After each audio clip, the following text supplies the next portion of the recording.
todos. Conforme o desafio proposto no trabalho da gestão da produção 2, serão abordados alguns tópicos que visam compreender da melhor forma o processo de produção da garrafa PET, com sua transformação em malha para roupas.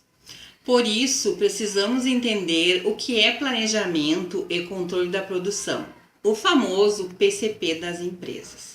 Devido às pesquisas realizadas, o PCP é o departamento responsável pela continuação do processo, controlando as atividades de decidir, tendo como objetivo visar o melhor emprego dos recursos da produção.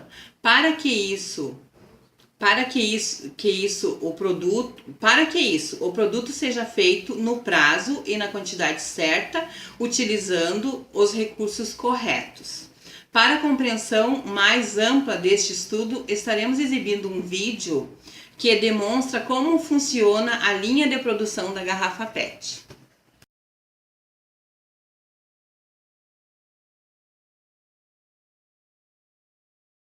Isso aí, o primeiro passo para entender a fabricação do plástico é saber do que ele é feito.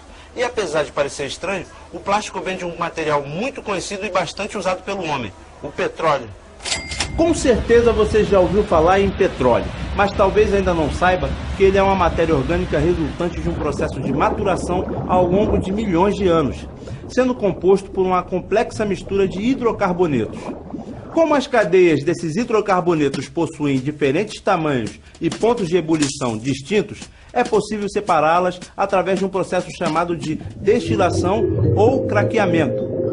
É isso que acontece em uma refinaria de petróleo.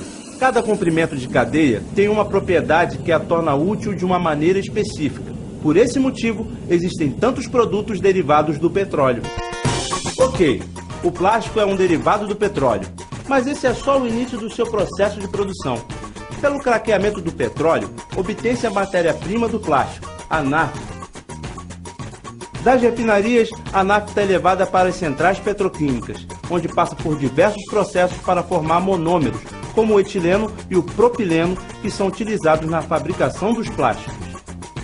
O termo monômero vem do grego e é a junção de duas palavras, mono, um, e mero, parte. Isto é, uma pequena parte que pode se ligar às outras. E é isso que acontece. Esses monômeros se ligam para formar cadeias maiores, os polímeros. Essa reação em cadeia é chamada polimerização e varia de acordo com os diversos tipos de monômeros. No caso do monômero do etileno, por exemplo, ela acontece a partir da adição de um iniciador, a hidroxila, OH-, obtida pela ruptura do peróxido de hidrogênio, popularmente conhecido como água oxigenada, H2O2. O radical OH- reage com a molécula do monômero, que por sua vez reage com outra molécula e assim sucessivamente, formando um polímero chamado polietileno. Os diferentes tipos de polímeros resultantes se encontram geralmente na forma de grânulos, chamados pellets, e estão prontos para serem transformados nos mais diversos produtos. O que dá as características específicas de cada polímero é o tamanho de suas moléculas e a forma como elas estão ligadas entre si. Por isso, existem vários tipos de plástico com diferentes aplicações. Só para citar alguns exemplos, o politeriftalato de etila, mais conhecido pela sigla PET, é muito utilizado na fabricação de garrafas de refrigerante. O PVC, por sua vez, está presente em forros e tubulações hidráulicas. Tem ainda o poliestireno, mais conhecido como isopor, o teflon, encontrado em panelas e frigideiras, o PVA presente nas tintas à base de água e o polipropileno, empregado na fabricação de seringas hospitalares, capacetes automobilísticos e até na indústria têxtil. Ufa! Lembre-se de que as características de cada plástico variam de acordo com seu uso. Depois do craqueamento do petróleo e da obtenção do polímero, chega a vez da confecção do produto final, a partir da moldagem do plástico. Esse processo é realizado em fábricas como essa aqui. Primeiro, a matéria-prima que chega na fábrica em forma de pellets é aquecida até se tornar uma massa pastosa. Enquanto está no estado viscoso, o plástico pode assumir qualquer forma dependendo do molde do produto que se pretende fabricar. Então, como é um termoplástico, ele quebra as ligações secundárias. Como você está fazendo força ali, ele vai se deformando. Então você sai de um sólido para uma massa viscosa. Aí lá na frente é que tem a mudança. Se for uma injetora, essa rosca também vai ter um movimento de avanço que vai empurrar aquela massa plastificada para dentro do molde. Como empurra com pressão, você tem um detalhamento muito grande das pecinhas, né? Porque você joga aquela massa e pressiona aquilo tudo dentro do molde. Na extrusora, na verdade, você não tem um molde externo, né? No bico da extrusora, você vai ter um formato, enquanto você tiver material, vai saindo lá uma forma, um perfil contínuo. Também o sopro, né? Para fazer a garrafa aqui, por exemplo. Você vai fazer com que o seu material escoe, né? Num bico onde você tem uma lança de ar. Viu o trabalhão que dá produzir plástico e deixar essas embalagens prontas para o uso?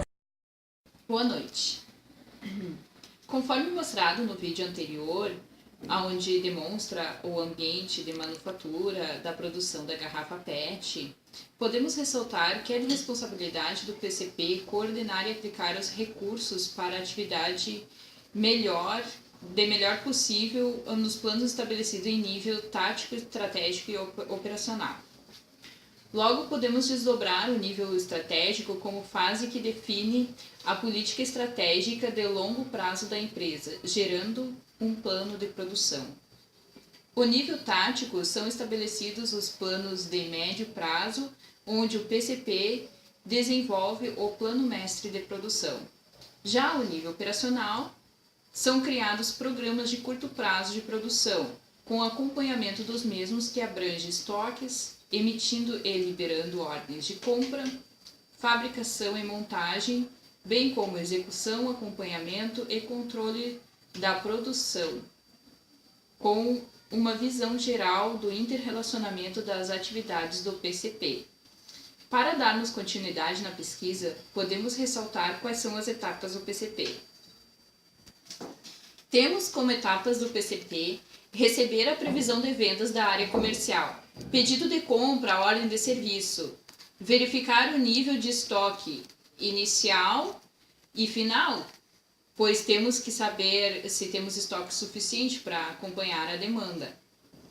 Quantificar o nível de estoque futuro, quantificar a produção, verificar o estoque de matéria-prima, de insumos, se temos matéria-prima o suficiente, no nosso caso seria a garrafa PET, que ela é reciclada do meio ambiente, né? Calcular o nível da cadência de produção, período, horas, dias que são necessários para a fabricação da produção, incluindo a mão de obra e equipamentos disponíveis. Definir o início e fim da produção. Na sequência, o vídeo mostrará a transformação da garrafa PET para a fabricação de malhas, transformando em roupas. Inclusive, entramos em contato com uma empresa de Criciúma, o nome é Aradef Malhas, que possui uma matriz lá, a qual encaminhou a amostra de seus tecidos para a nossa pesquisa.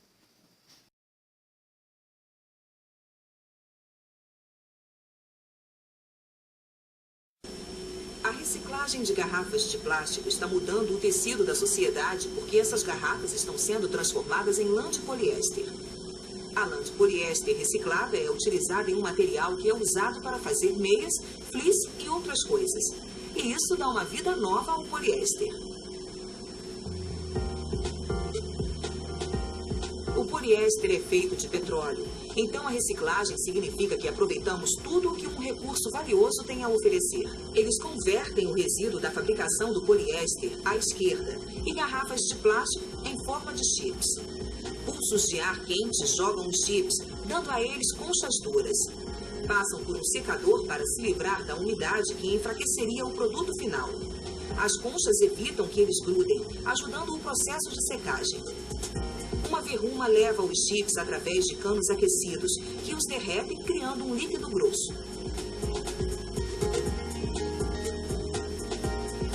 Esse poliéster reciclado derretido agora está pronto para ser transformado em lã. Ele será forçado através desta placa de matriz que parece muito com um bocal de um chuveiro. Ele é parte de um dispositivo chamado de spin pack, que também inclui um filtro de tela, uma placa de distribuição de metal e fragmentos de metal para filtragem adicional. É importante remover impurezas que possam comprometer o produto reciclado. Eles aparafusam a tampa no spin pack e inserem uma peça conectora de metal.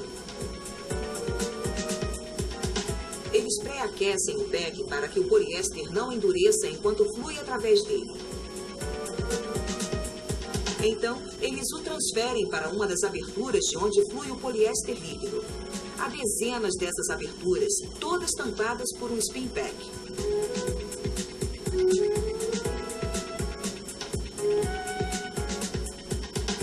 E 8 pequenos buracos em cada disco dão forma ao poliéster reciclado em filamentos.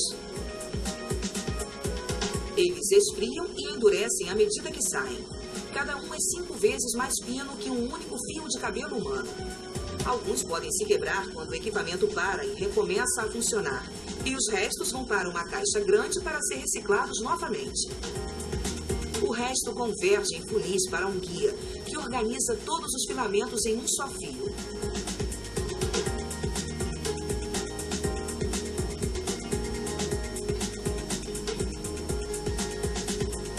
A lã passa em volta de rolos até um compartimento em que o ar sopra sobre os filamentos para desembaraçá-los. Isso os mantém juntos. Uma bobina, então, enrola a lã a uma taxa de mais de 200 km por hora. Um veículo autônomo encosta, as bobinas se posicionam e um fuso longo emerge do veículo automatizado para coletá-los para processamento adicional.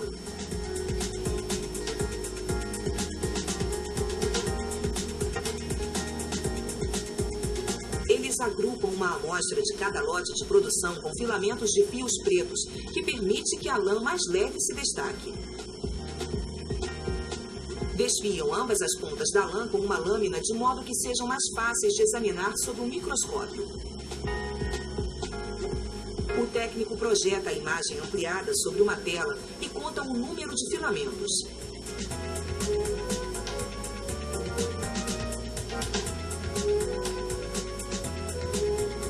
Neste ponto, a lã é dura como fio dental, mas isso está prestes a mudar. Este maquinário puxa a lã de poliéster sobre rolos de borracha aquecidos. O processo a estica e realinha as moléculas.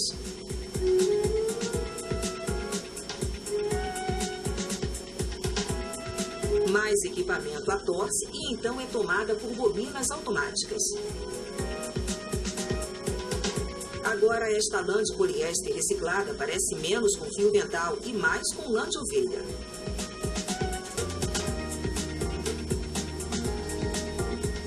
De garrafas de plástico e resíduos de fabricação a lã de poliéster, esta transformação levou apenas umas poucas semanas.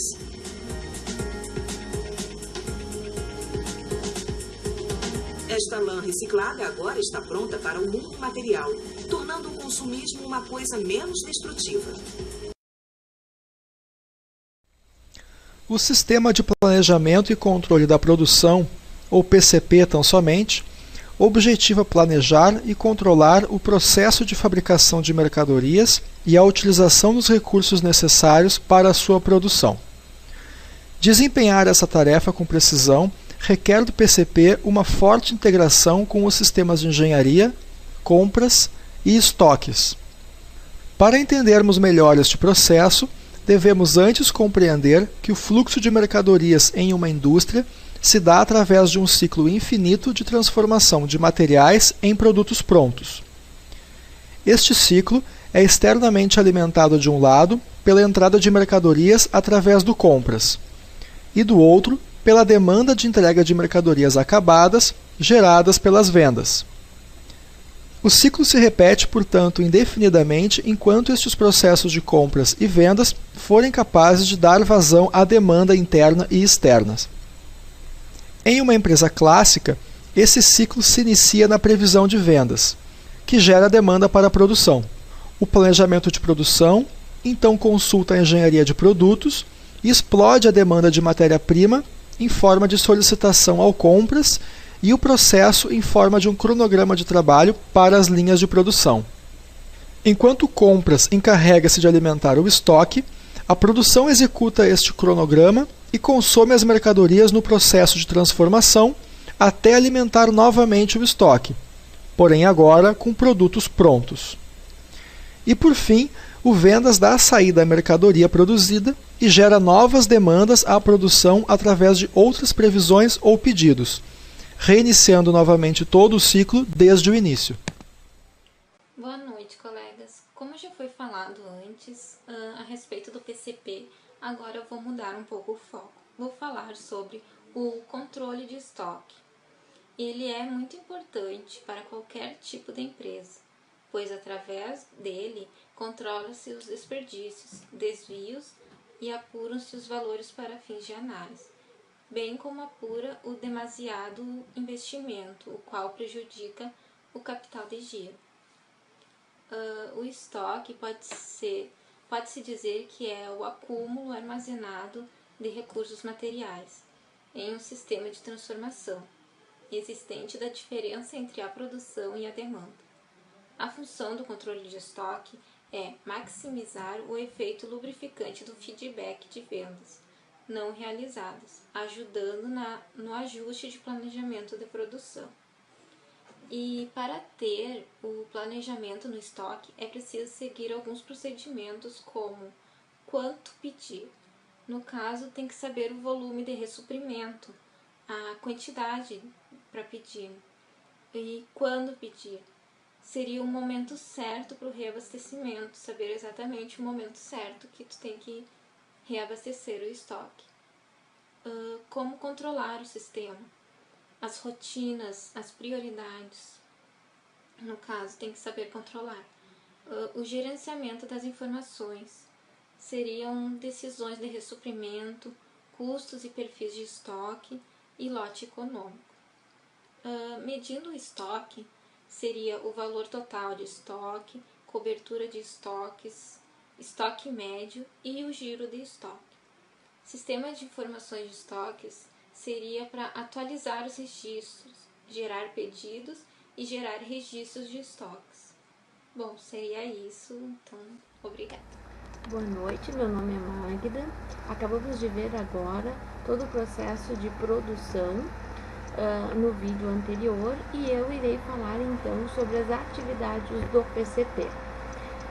As atividades são divididas em 4 partes. A parte de carregamento, sequenciamento, programação e controle.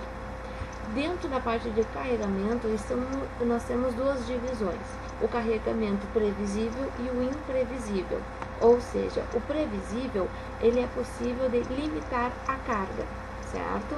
E o imprevisível, não é possível limitar a carga. Um exemplo é o posto de saúde. Não tem como tu limitar o número de usuários, de pacientes. A segunda atividade, então, o sequenciamento, ou seja, em que ordem fazer? Ordem de executar a tarefa. Nós temos 7. Quais são? Restrição física, natureza física dos materiais e equipamentos. 2. Pelo consumidor, pedido, ele é o mais importante. 3. Data prometida, quando que o fornecedor prometeu para o cliente a entrega. A ordem inversa de chegada, ou seja, o modelo UEPS, já que a sequência ela não é definida, pode ser flexível. A ordem direta de chegada, PEPs, o primeiro que chega é o primeiro que sai. Operação mais longa e a operação mais curta. Essas todas fazem parte do sequenciamento. A terceira etapa, a terceira atividade é a programação. Quando fazer? Então, programação para frente, ou seja, iniciar o trabalho logo que chega, ou então programação para trás, iniciar no último momento possível. E a última parte, então, da atividade, que é a parte de controle, então, que também faz parte da atividade do PCP. Controle nada mais é que atividades conforme o plano, conforme o planejado. Suporte da qualidade dá para seguir.